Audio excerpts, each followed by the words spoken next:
Şeytanirracim. Bismillahirrahmanirrahim. Elhamdülillahi Rabbil alemin. Ve salatu ve selamu ala Resulina Muhammedin ve ala alihi ve ashabihi ecma'in.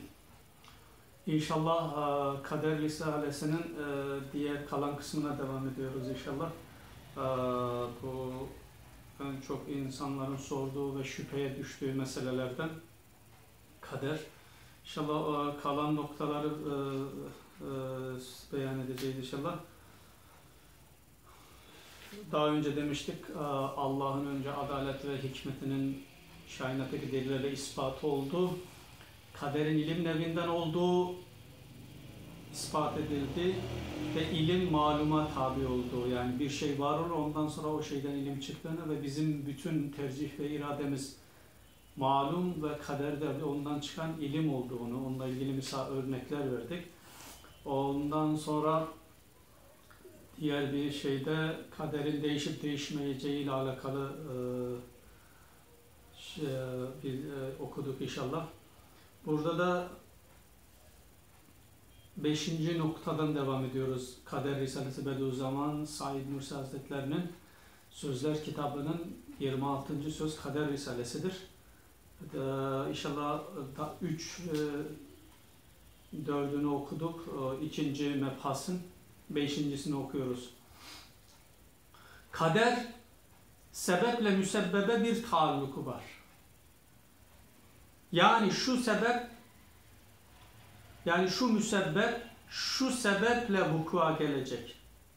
Öyleyse denilmesin ki, madem filan adamın ölmesi filan vakitte mukadderdir, cüz-i ihtiyarıyla yani cüz-i iradesiyle tüfek atan adamın ne kabahati var, atmasaydı yine ölecekti. Şimdi mesela önce ne dedi bize 5.'de? Kader, sebeple müsebbebe bir taalluk var. Yani sebep ne? Bir şeyin sebebi. Müsebbep ne? O sebepten ortaya çıkan neticeye de müsebbep deniliyor.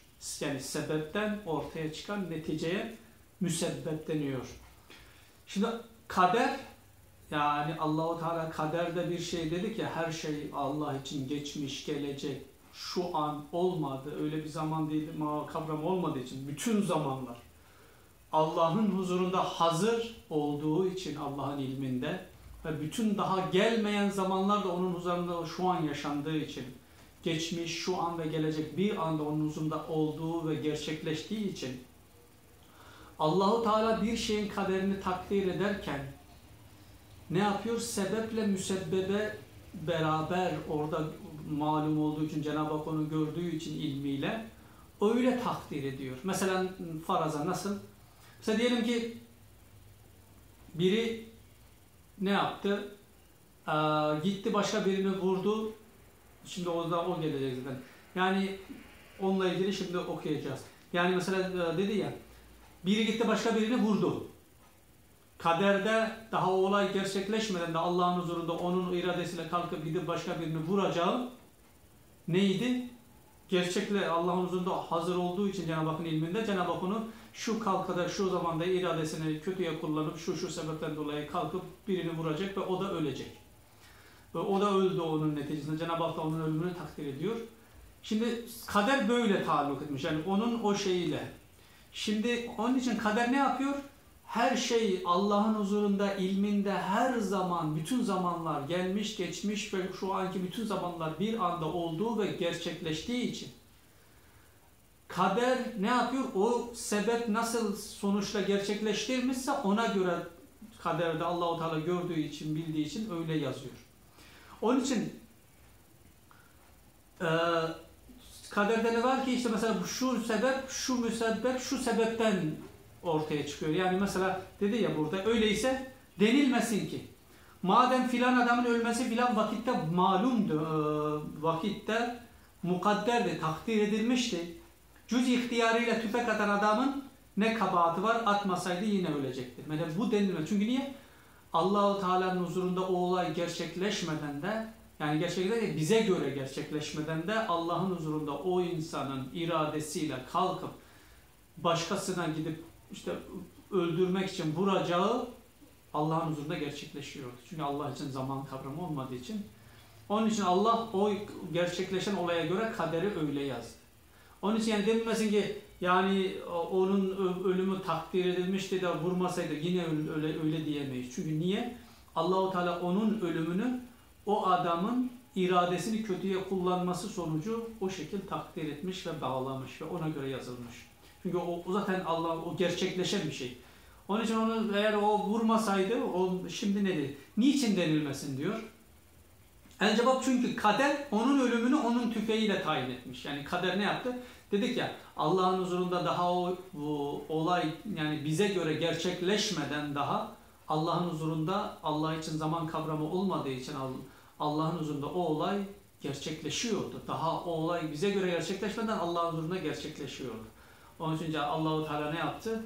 O olayı ilmiyle bildiği için, gördüğü için, ilminde hazır gerçekleştiği için Allah Teala diyor ki yani bak ilmiyle biliyor ki şu adam şu vakitte iradesini kötüye kullanıp şunu vuracak. Ve onun da ölümünü Cenab-ı Hak diyor ki ben takdir ettim orada o da ölecek. Bu ikisi bir anda gerçekleşiyor. Onun için kader ne yaptı? Onun ölmesini onun tüfeğiyle tayin etti. Eğer onun tüfek atmamasını farz etsen o vakit kaderin adem taallukunu farz ediyorsun. O vakit ölmesini ne ile hükmedeceksin? Mesela desen ki insan mesela çok konuşulmuş bu mesele. Eski alimlerden ta Peygamberden sonra başlamış ve çoğu büyük ayrılık fırkalarına bir İslamiyet yolundan çıkmalara vesile olmuş birçok fırkanın haktan ayrılmasına mesela çok önemli. Yani eğer diyor mesela denilmiş ki atmasaydı ne olurdu o tüfek veya işte o vurmasaydı o ölür müydü? Kader bu ikisinin yani onun o iradesinin sonucunda onun ölümünü o Allah'ın huzurunda gerçekleştiği için kader ikisini beraber takdir ettiği için eğer biz sebebin yani sebep kim? İradesini kötüye kullanıp giderek o şeyi vuran sebep. Müsebbep nedir? Onun son neticesinde ortaya çıkan ölüm hadisesi yani katl hadisesi. Şimdi o zaman biz onun tüfek atmadığını farz edersek sebebi çünkü kaderde o ikisi beraber gerçekleştiği için ikisi beraber gerçekleşti olarak göründüğü için öyle yazıldı. Dedi ki kader ilim maluma kader ilimdir. İlim malumadır. Yani bir şey gerçekleşmiştir. Vardır ondan ilim çıkar. Yani o kişi iradesini kötüye kullanıp o şeyi vurduğu için kaderde öyle yazılıydı yani. Kader yazdığı için o vurmadı. O iradesini kötüye kullanıp öyle kalkıp onu vurduğu için kader yazır ki şu kişi şu vakitte iradesini kötüye kullanıp diğer bir kişiyi vuracak ve neticesinde de o da ölecek. Kader onun ikisini böyle o huzur öyle gerçekleştiği için öyle yazmış. O zaman biz sebebi yoksak eğer vurmasaydı o zaman neyle takdir edecektik ki? O kişi o zaman nasıl ölecekti? Bilemiyoruz ki. Mesela burada mesela 3 önemli fırka ortaya çıkıyor İslamiyet içinde. Mezhep diyelim ya. İkisi batıl, biri hak. Yani ehl-i sünnet. Mesela diyor ki o vakit ölmesini neyle hükmedecek? Ya cebriye gibi sebebe ayrı, müsebbebe ayrı bir kader tasavvur etsen veyahut değil mi? Şimdi cebriye diye bir şey var, fırka var. Hak, batıl fırkadır. Haktan ayrılmıştır. Kader meselesini anlayamadık için çok. Neden? Onlar demişler ki yani onlar kadere ayrı bir sebep, müsebbebe ayrı bir kader takdir etmiş. Onlar demiş ki yani onlar kaderi şu anki insanların çoğunun anladığı gibi anlamış yani anlayamamış daha doğrusu yanlış anlamış. Onlar demiş ki eğer kaderde varsa bu ölecekti. Yani o atsaydı da atmasaydı da bu ölecekti çünkü o kaderde yazılıydı. Böyle dediği için hak yoldan sapmış. Çünkü ne dedik? Allah yazdığı için biz o olay olmamış. O olay gerçekleştiği için Allah-u Teala kaderde yazmış. Çünkü Allah'ın huzurunda daha o insanlar belki doğmadan Allah'ın huzurunda o insanların doğup o zamana gelip ve o şeyi, o kişinin iradesini kötüye kullanıp onu vuracağı Allah'ın huzurundaki ilminde gerçekleşiyordu. Çünkü zamanlı şey olduğu için bütün zamanlar. Dedik ya dünyanın kuruluşuyla kıyamete kadar şu an ikisi aynı anda gerçekleşiyor ve o ikisi arasındaki bütün zamanlar şu an Allah'ın huzurunda hazır gerçekleşiyor. Allah'ın huzurunda hazır olduğu için Allah onu o şekil ilminde gördüğü için, bildiği için o şekil yazdı. Yani olan gerçekleşeni yazdığı için Mutezile ne demiş? O zaman ne diyor? Yani o zaman haşa Allah yazdığı için sanki o gerçekleşti. Eğer o vurmasaydı Allah yani O zaman o ölmezdi. O manada yanlış bir kanıya kapılmışlar ve hak yoldan sapmışlar. Ya da onlar demiş ki atmasaydı, yani o kişi, diğer kişiyi vurmasaydı o zaman ölmeyecekti.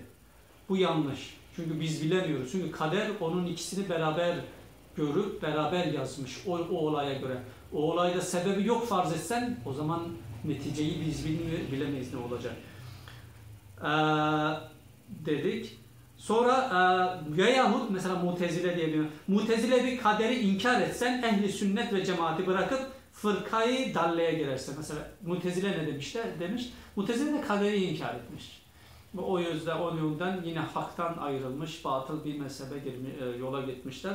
Mutezile diyor ki yani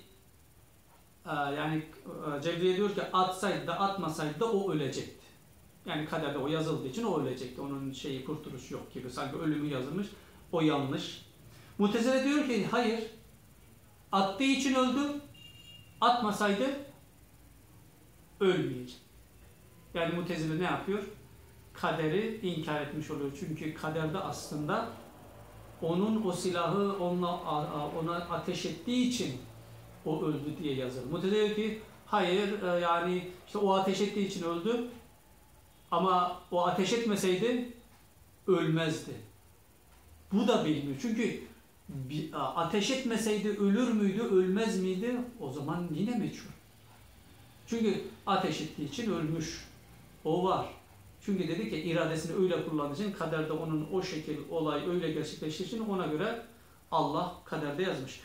Onun için yani Mutezile de bu yönden yanlışa düşmüş. Ehli sünnet ve cemaati bırakıp fırkayı dallaya. O zaman bu ikisini desek ya desek ki atsaydı atmasaydı da kesin ölecekti desek o zaman sebebi yok saysak da olayı öyle Cebriye oluruz. Eğer desek ki yok attığı için öldü aslında atmasaydı ölmezdi desek o zaman hacı Allah'ın iradesini her şeyini yok sayıp sebeplere tam takat ve kuvvet verdiği için kaderi inkar ettiği için o zaman da ne yapar? Mutezile'ye düşeriz. Öyleyse biz ehli hak deriz ki, yani ehli sünnet ve cemaat olan biz ehli hak deriz ki tüfek atmasaydı ölmesi bizce meçhuldü. Yani biz diyoruz ki tüfek atmasaydı ehli sünnet ölmesi bizce meçhuldü. Niye? Çünkü dedik ya Allahu Teala'nın ilminde o olay öyle gerçekleştiği için kaderde öyle yazıldı. Eğer o zaman desek ki ya o olay öyle tamam o attı o zaman atmasaydı o zaman bize göre meçhul. Yani bilemiyoruz ki o zaman Allahu Teala ölen kişinin ölümünü hangi olayla takdir edecekti? Hangi sebeple takdir edecekti? O an edecek miydi veya etmeyecek miydi?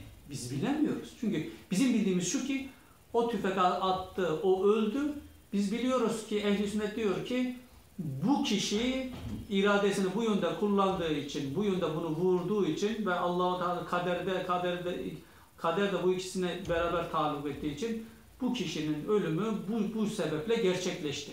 Eğer biz o sebebi yok saydığımızda ehl-i sünnet olarak deriz ki bizce onun ölüp veya ölmeyeceğini biz bilemeyiz. Meçhuldür çünkü kader onun ölmesini onunla takdir etmiş. Eğer onun sebebi yok saysak bilemeyiz ki netice ne olacak. Altıncısı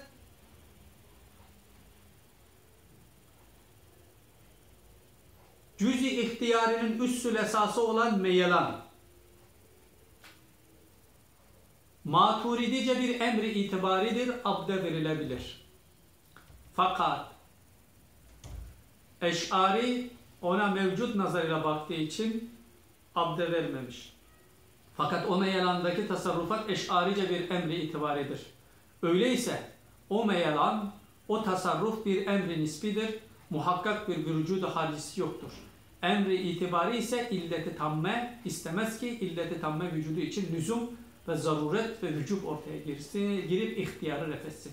Belki o emri itibarinin illeti bir rüçhaniyet derecesinde bir vaziyet alsa o emri itibari sübut bulabilir. Öyleyse o anda onu terk edebilir.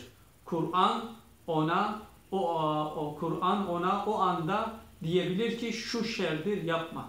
Evet eğer abd halika ef'al bulunsaydı ve icada iktidar olsaydı o vakit ihtiyarı ref olurdu. Çünkü ilmi usulü dinde مَا لَمْ يَجِبْ لَمْ يُوجَدْ kaidesince mukarrerdir ki bir şey vacip olmazsa vücuda gelmez. Yani illeti tamme bulunacak, sonra vücuda gelebilir. İlleti tamme ise malulu biz zarure ve bil vücub iktiza ediyor. O vakit ihtiyar kalmaz. Şimdi mesela dedik ki cüz-i ihtiyarın, yani bizim cüz-i irademizin usul esası onu yönlendirebilen, yön veren bazı şeylerden biri de meyelandır. Bizim cüz-i ihtiyarımızı en fazla etkileyip yönlendiren bir şey meyelandır. Mesela nedir? İnsanda mesela aç olunca yemek yemeye karşı insan içinde meyiller oluşur ve insan iradesini yemek yeme noktasına sevk eder. Mesela insanda susuzluk mesela meyelanı da etkileyen mesela ihtiyaçlar vardır. İnsana mesela su içme meyli susuzluk olunca su içme meyli olduğu için onu suya doğru iradesini kullanmaya vesile yapıyor. Şimdi bu emri itibari mesela Maturidi ve Eş'ari denilen ehli sünnetin iki itikat imamı ve mezhebi var. Yani İmam Ebu Hanife, yani Hanifi mezhebinin itikat imamı İmam Maturidi'dir. Eş'ari, yani Şafii mezhebinin itikat imamı da İmam Eş'ari'dir. Yani İmam Maturidi'ye göre nedir? Meyelan dediğimiz şey yani emri itibaridir. Emri itibari ne demek? Emri itibari aslında hakikatte onun bir gerçek varlığı yok. Fakat biz var kabul ettiğimiz şeylerdir. Mesela dünyayı biliyorsunuz. Dünyanın etrafında meridyenler var, paraleller var. Tamam mı? Yani biz coğrafyada öyle görürüz. Oraya göre meridyen, paraleller göre o hesaplamaları yapıyoruz. Aslında öyle bir şey yok. Sadece biz var kabul ediyoruz hesaplamalarda. Var kabul ettiğimiz için orada o hesaplamaları yapıyoruz ama aslında dünyada öyle bir meridyen, paralel manası yok. İşte bu tür şeylere emri itibar edin. Yani biz itibar etmişiz bir şey için, ona bir şeyi anlamak için ama hakikatte onun bir vücudu, bir gerçekliği, hakiki bir vücudu olmayan şeylere emri itibar ediyoruz. İşte meyelan da bunun gibi şeylerdir. Yani Maturidi, yani yani Hanifi mezhebinin itikad imamı İmam Maturidi demiş ki meyelan dediğimiz şey hakikatte bir emri itibaridir. Hakiki bir vücudu, yani hakiki bir gerçekliği insanı zorlayacak, yani insanın tamamen iradesini iptal edecek bir gerçekliği yoktur. Onun için kula verilebilir. Çünkü bak mesela burada çok hassas davranmış itikat imamları. Hiçbir varlık vücuda getirme bir şeyini hiçbir kula vermemiş. Çünkü verilemez. Her şeyi yaratan ancak Allah'tır. Allah dışında hiçbir şey kendi kendine bir şey vücuda getiremez, kendinden olamaz. Onun için yani bu emri itibari İmam Maturidi'ye göre yani emri itibaridir meyil dediğimiz şeyler. Hakiki bir vücudu zorlayıcı, bir iş yapacak bir şey olmadığı için insana verilebilir. Yani insan buna sahiptir denebilir. Yoksa var olan bir şey insandan ortaya çıkamaz, insandan gelmez. Eş'ari demiş ki hayır, onun bir mevcuttur, bir vücudu vardır. Fakat onun üzerindeki tasarruf bir emri itibaridir. Var kabul ettiğimiz hakikatta onun üstüne tasarruf hakikatta bir vücudu yok. Var kabul ettiğimiz şeylerdir. Onun için o yani yaklaşık bir aynı mana. Sadece biri biraz daha dolambaçlı, biri direkt söylemiş.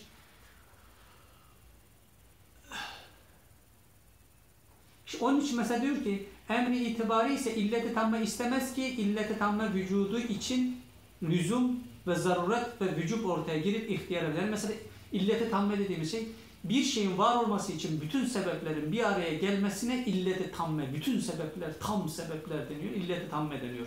Bütün sebepler bir araya geldiğince o şeyin vücuda gelmesi artık zaruret derecesine geliyor. Onun için diyor ki bu emri itibari dediğimiz, yani bu meyelan hakikatte bir vücudu yoktur ki onun ortaya çıkması için bütün sebepler bir araya gelsin. O zaman o şey vücuda çıktığı zaman zaten bütün sebepler bir araya gelince insan iradesi iptal olmuş olur. O zaman bu da olmaz. Belki emri itibarinin illeti bir rüçhaniyet derecesinde bir vaziyet alsa, yani bir üstünlük, bir insana bir tercih, üstünlük derecesi alsa, o emri itibari subut bulabilir. Öyleyse o anda onu terk edebilir. Kur'an ona diyebilir ki şu şerdir yapma. Evet. Mesela dedik ya meyelan. Mesela insandan ne geldi? Açlık ihtiyacından yemeğe meyil geldi. Ama mesela oruçlu olduğunu farz edin. Mesela Kur'an ona diyor ki oruçluyken yeme. Mesela bak o insanın alemindeki o Kur'an'ın emrini bilmesi, o içinde meyil geldiği halde iradesi o yöne, meyil o iradesini o yöne meylettirdiği halde insan ne yapıyor? İradesini kendi iradesiyle, cüz-i iradesiyle ne yapıyor? O meyillere baskısı altında kalmıyor ve o meyillere karşı yani iradesini kullanıp o şeyden kendini durdurabiliyor. Mesela susadı, çok susadı, su içmeye meyli var ama mesela oruçlu olduğu için Kur'an ona diyor ki oruçluyken su içemezsin. Ne yapıyor? O meyil, o suya doğru bir meyil oluştuğu halde ne yaptı? O insan kendini iradesiyle durdurdu. İşte diyor ki evet eğer abd halika ef'al bulunsaydı ve icada iktidar olsaydı o vakit ihtiyar ref olurdu. Çünkü ilm-i usulde ve hikmette مَا لَمْ يَجِدْ lem yüced kaidesince mukarrerdir ki bir şey vacip olmazsa vücuda gelmez. Mesela Mutezile ne demiştir? Burada aslında Mutezile fikrini reddetmek vardır. Mutezile kadar noktasında demiş ki insan kendi fiilinin kendi yaratıcısıdır. Haşa. Allah'tan başka hiçbir şey yaratamaz. Onun için kul sadece tercih edebilir. Tercih ettiği şeyi de yaratan Allah'tır. Onun için Mutezile bu noktadan ne yapmış? Hak yoldan sapmış, yanlış yola, dalalet hırkasına girmiş. Onun için diyor ki meyalan bir illeti tamme olunca bir şey mecbur olur. Meyalan için illeti tamme olmadığı için ne de yapıyor? Bizim irademizi zorlayamıyor. Kur'an'ın emriyle biz onu durdurabiliyoruz. Mesela bir şey yapacağız, Kur'an diyor ki bu haramdır yapma. Mesela bizim meyillerimiz ona yöneldiği halde ne yapabiliyoruz? İrademizle ondan vazgeçebiliyoruz. Onun için Mutezile ne demiş? Mutezile demiş ki kul kendi fiilinin halıkıdır. O zaman diyor ki eğer Mutezile'nin dediği gibi olsa o zaman kulun ihtiyarı kalmaz. Çünkü eğer biz kendi fiil mesela illeti tamme dedik ya mesela illeti tammeyi anlamak için ne lazım? Mesela diyelim ki bu ışık var. Bir lamba yanıyor. Lamba için mesela anlamamız için illeti tamme nedir? İşte barajın kurulması veya o elektrik üretiminin bütün malzemelerin tesis edilmesi, kurulması, trafonun kurulması, tellerle ta oradan buralara kadar gelmesi, burada benim evin içinde bütün o tesisatı döşeyip ondan sonra düğmeyi de lambayı takıp düğmeyi açmam, bütün bunlar nedir? İlleti tammedir. Yani bütün sebepleri artık vücuda, bütün sebepler bir araya gelmiş. O zaman o lambanın yanması bir nevi vacip olur. Yani kesin, yani çok büyük ihtimalle o lamba yanıyor. Buna illeti tamme ediliyor.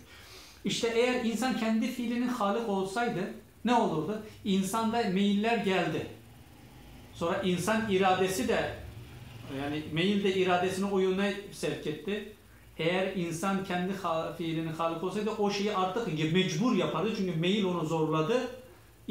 Artık irade ortadan kalkıyor yani. Meyil ettiği an bir şey yapmaya kuvvetli olduğu an direkt onu yapıyor artık. O zaman onun iradesi iptal olurdu.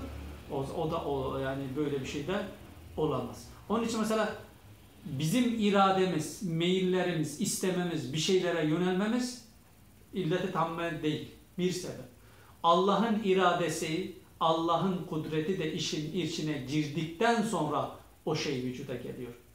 Mesela bazen biz bir şeyi, mesela birini öldürmeye niyet ediyoruz, meyil ediyoruz, her şeyi hazırlayıp vurduğumuz halde o şey ölmüyor. Normal olarak eğer biz Mutezile'nin dediği gibi kendi fiilimizin halıkı olmuş olsa idik, o zaman biz onu öldürmeye istediğimiz an, irade o yöne yönlendiğimiz an o kesin ölmüş olacaktı. Çünkü niye? Kendi fiilimizin halıkı olsaydı haşa, biz zaten öldürmek istiyoruz, onun ölümü kesin olacaktı. Ama ne yapıyoruz? Biz bütün şeyleri yaptığımız halde bazen o ölmüyor. İşte demektir ki bu biz kendi fiilimizin halıkı değiliz. Biz isteriz, Allah da iradesini ve kudretini kor, o yönde yönlendir. Onun için bir misal gelecek onu anlamak için daha iyi olacak. Onun için yani biz illeti tamme bizim irademiz, uğraşımız, ondan sonra Allah'ın irade ve külli iradesi ve kudreti de işin içine girince illeti tamme olmuş oluyor ve o şeyi gerçekleştirmiş oluyor. Ve genelde birçok şeyde bizim Allah-u Teala ne yapıyor? %90 bizim irademiz. %90-95 Allah-u Teala bizim irademizle istediğimiz şeyi Cenab-ı Hak kendi iradesini ve kudretine koyup yapıyor, yaratıyor. Şer olsun, hayır olsun. Ama bazen Allah-u Teala ne yapıyor? Biz istesek de her şeyi yapsak da Allah-u Teala o şeyi yaratmıyor, o şey de ortaya çıkmıyor. Bu delildir ki biz kendi fiilimizin halıkı değiliz. Asıl halık Allah'tır. Sadece Allah'ın iradesi ve kudreti bizim irademize taalluk etmiş. Bizim istediğimiz şeyi istiyorsak Allah-u Teala o yönde, şer istersek Allah-u Teala iradesini, kudretiyle şerri yaratıyor. Biz de onun istediğimiz için mesuliyetini biz üstleniyoruz. Eğer hayır istersek Allah-u Teala iradesini ve kudretini koyup hayrı yaratıyor ve onun mükafatını da Cenab-ı Hak irademizi o yönde kullanmak için bize veriyor.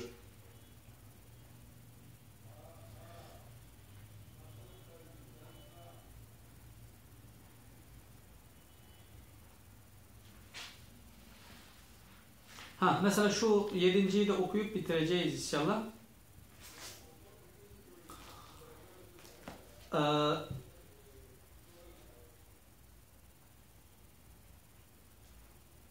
Eğer desen, bunu da okuyayım. Eğer desen, madem katli halk eden haktır, niçin bana katil denir? Mesela ölüm dedik ya, yani ölümü yaratan Allah'tır aslında. Bana niçin katil denilir? Çünkü ilmi sarfta kaidesince ismi fail bir emri nispi olan mastardan müştaktır. Yoksa bir emri sabit olan hasılı bir mastardan inşikak etmez.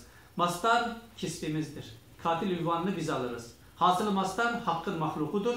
Mesuliyeti işmam eden bir şey hasılı bil mastardan müştak olmaz. Mesela normalde niçin biz mesela Arapça ilminde bir şey var. Fail, yani ismi fail fiilden çıkıyor. Mesela katlen fiildir. Mesela katele fiildir. Kateleden katil çıkıyor. Yani mesela fiilden, katlen fiilinden katil çıkıyor. Yani edebi kurala göre mastar kökten ismi fail yapılıyor. Tamam mı? Mesela katlen katil. Mesela hükmen hakim. Mesela orada. Onun için diyor ki mesela mastar kaynak bizim irademiz. Biz irademizle o şeyin ölümüne kaynak teşkil ettik. Sebep teşkil ettiğimiz için. Mastar, yani o kaynak bizim irademizden çıktığı için ve neticede de ölüm olduğu için, yani bizim irademizden ne çıktı? Katletmek iradesi çıktı birini. O şeyin sonucunda da katil ortaya çıktı. Katil ortaya çıktığı için o katil fiilinden katil ünvanını biz aldık. Ama ölüm katil değildir. Ölüm Allah'ın mahluk, ölümü yaratan Allah'tır. Yani bir şeyi katletmek, insanın yaptığı fiil, katletmek iradesinden, katletme fiilinden katil ünvanını kim alır? İnsan alır. Çünkü iradesini o yönde kullandığı için. Ama Allah ölümü yaratır. Onun için neticeyi yaratan Allah'tır ama sebep olarak bizim irademiz olduğu için merkezde. Dedik ya, irademizi kötüye kullanmış Allah bize o yönde yaptı, güç verir, yaparız. Ama neticede cezasını da biz çekeriz. Bunu anlamak için bir misal.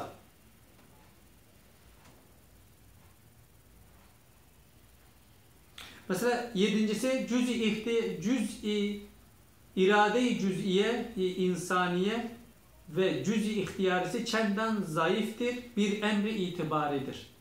Fakat Cenab-ı Hak ve Hakim-i Mutlak o zayıf cüz-i irade-i külliyesine taallukuna bir şart-ı adi yapmıştır. Yani Allah bizim cüz-i ihtiyarımızın hakkında sadece bir tercih şeyi var. Onun dışında hiçbir şey yaratma gücü yok aslında. Ama ne yapmış? Allahu Teala kendi külli iradesine ve kudretinin tecellisine onu bir şart yapmış, sebep yapmış. Bir adi sebep yapmış. Yani manen der, Allah-u Teala manen der ki, ey abdim, ihtiyarınla hangi yolu istersen seni o yolda götürürüm.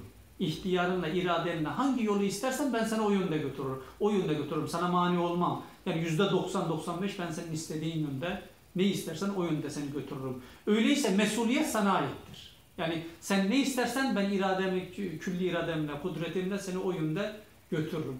Ama mesuliyet sana aittir. Çünkü niye? İsteyen zaten. Şimdi anlam için çok güzel bir misal olacak. Teşbihte hata olmasın, benzetmede hata olmasın. Sen bir iktidarsız çocuğu omuzuna alsan, mesela akıllı bir çocuk ama gücü yok.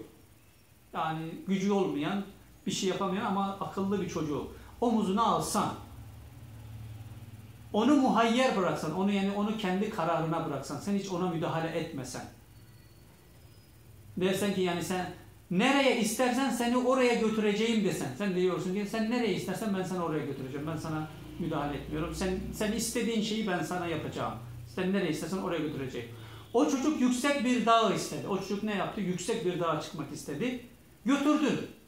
Çocuk üşüdü yahut düştü. Üşüdü, hasta oldu veyahut düştü. O çocuk üşüdü veya düştü. Elbette sen istedin diyerek ithap edip üstüne bir de tokat vuracaksın. Değil mi? Mesela üşüdü veya düştü.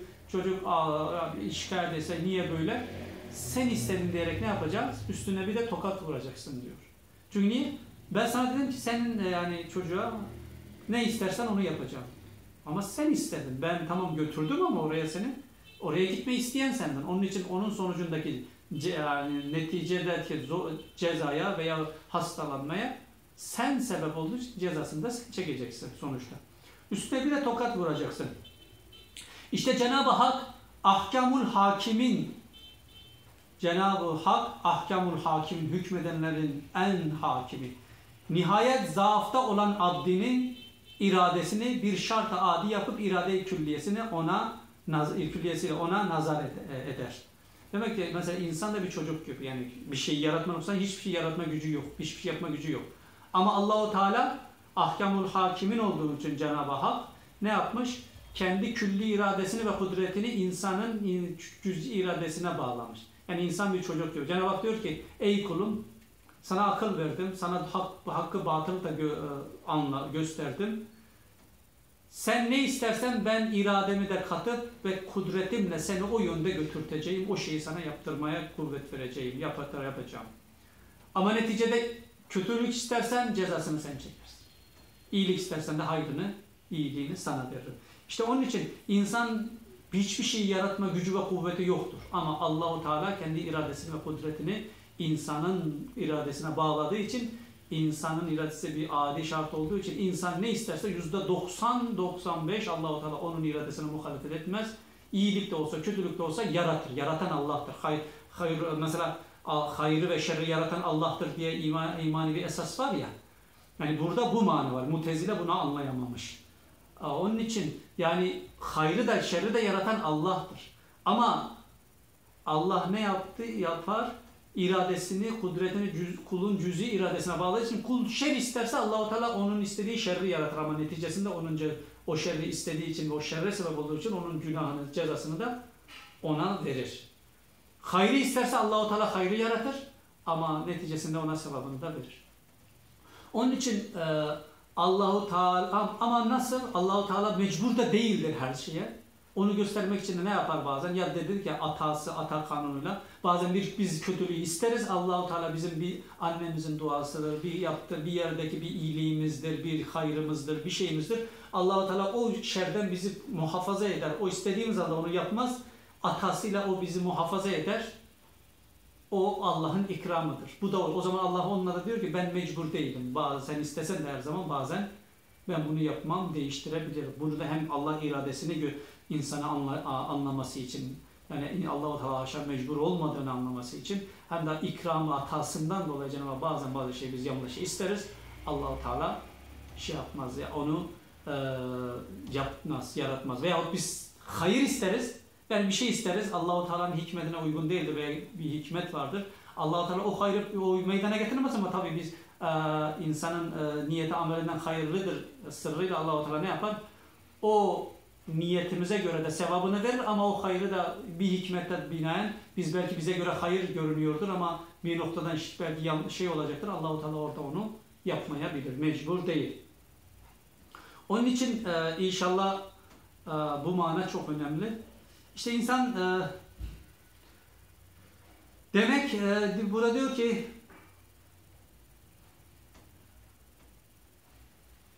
Ey insan, senin elinde gayet zayıf fakat seyyiatta, günahta ve tahribatta eli gayet uzun ve hasanatta eli gayet kısa cüz-i ihtiyari namında bir iraden var. O iradenin bir eline duayı ver ki silsile-i hasenatın bir meyvesi olan cennete eli yetişsin. Ve bir çiçeği olan saadet-i ebediyeye eli uzansın. Diğer eline istiğfarı ver ki onun eli seyyiattan kısalsın ve o şecere-i mel'unenin, o cehennem zakkum ağacının bir meyvesi olan zakkum-u cehenneme yetişmesin. Demek dua ve tevekkül. Dua ve tevekkül meyalanı hayra büyük bir kuvvet verdiği gibi istiğfar ve tövbe de meyalanı şerri keser, tecavüz etini durur. Demek ki dua ve tevekkül hayır meyillerine kuvvet verir ve insan iradesini hayır yönünde yönlendirir. Tövbe ve istiğfar da insandaki şer meyillerini kestiği için insanın şerre gitme iradesini de durdurur inşallah. Subhaneke la ilme lena illa ma allamtena inneke entel alimul hakim. İnşallah bir sonraki derste başka bir soruya cevap vereceğiz. Kader bir noktası burada bitti inşallah. Başka bir yerde yine kaderle alakalı ama başka bir soruya inşallah cevap vereceğiz. Esselamu Aleyküm ve Rahmetullah.